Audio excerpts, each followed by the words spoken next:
जी नाज़रीन अस्सलाम वालेकुम। आप जुड़ चुके हैं कश्मीर ट्रिब्यून के साथ। मैं हूं एजाज कोहली। लगभग 15 साल बाद मेंढर के अंदर सर्जरी थिएटर है जो वो खुल चुका है।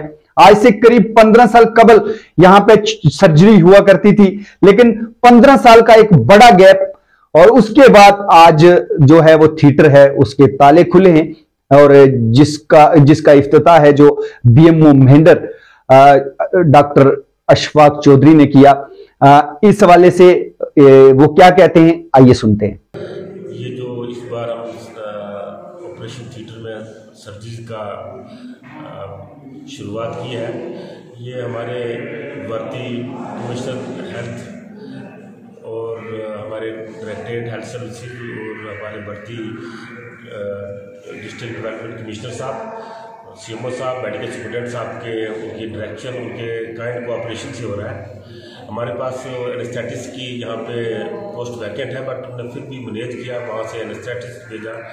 तो अब हम आपके सामने है कि अभी हमने इनाग्रेशन किया और आज हमारे यहाँ 4 सर्जरीज रखी है हमने, उसमें 3 हमारी जनरल सर्जरीज हैं और एक सिजेरियन है।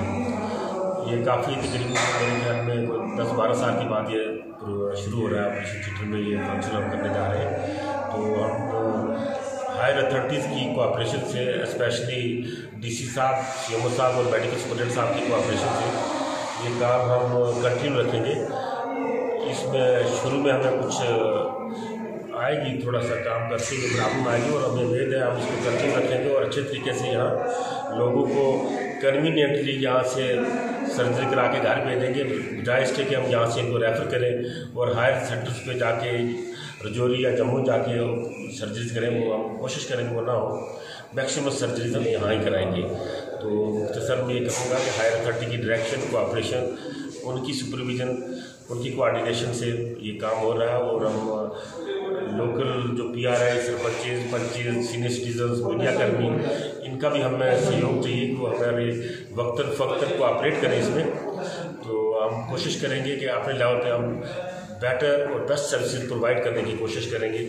स्पेशली जो हमारी सर्जिकल साइड यहाँ बंद पड़ी हुई थी वो हमने आज शुरू कर लिया और कंटिन्यू करेंगे गार्ड बिलिंग।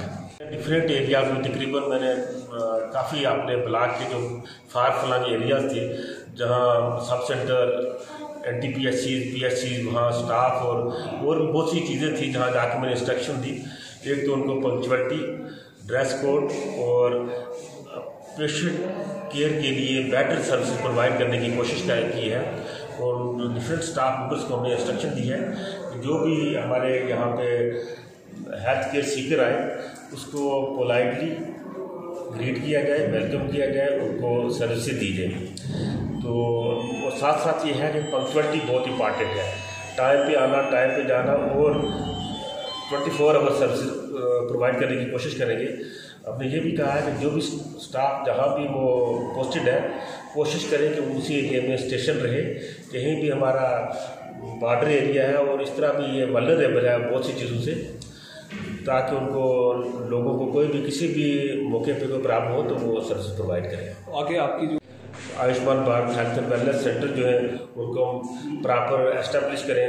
जो हमारी आयुष्मान भारत की सर्विसेज हैं, primary, preventive, promotive and rehabilitative services हम प्रोवाइड करने की कोशिश करेंगे। जैसे गवर्नमेंट ऑफ इंडिया की गाइडलाइंस है, अब वो आयुष्मान भारत के अंतर्गत हम सारी प्रोवाइड करेंगे और कोशिश करेंगे हमारे जितने भी पेरिफेरल सब सेंटर हैं वो वेलनेस सेंटर बन जाए। उसमें योगा और अपना प्रिवेंटिव जो भी वजह से वो भी होंगे, प्रोमोटिव होंगे और अपने नॉन कम्युनिकेबल डिजीज़ की जैसे हमारा प्रोग्राम NCD स्क्रीनिंग चल रहा है वो हमारा अच्छा चल रहा है और हम उसको कोशिश करेंगे बेटर करने की और 100% टारगेट जो है अचीव करने की कोशिश करेंगे और guard billing I am sure कि हम ये कर लेंगे। उसके बाद यहाँ पे स्टाफ की कमी होने की वजह से, डॉक्टर्स की कमी होने की वजह से यहाँ पे जो सर्जरी नहीं हो रही थी, जिसकी वजह से लोगों को काफी परेशानी का सामना करना पड़ता था और अगर माइनर सर्जरी के लिए भी उन्हें रजौरी, जम्मू और पुंछ का सफर करना पड़ता था।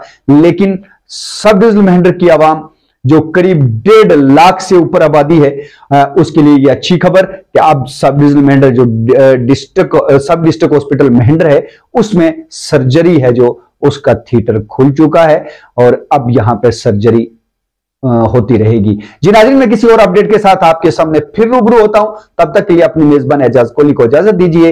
अल्लाह हाफिज।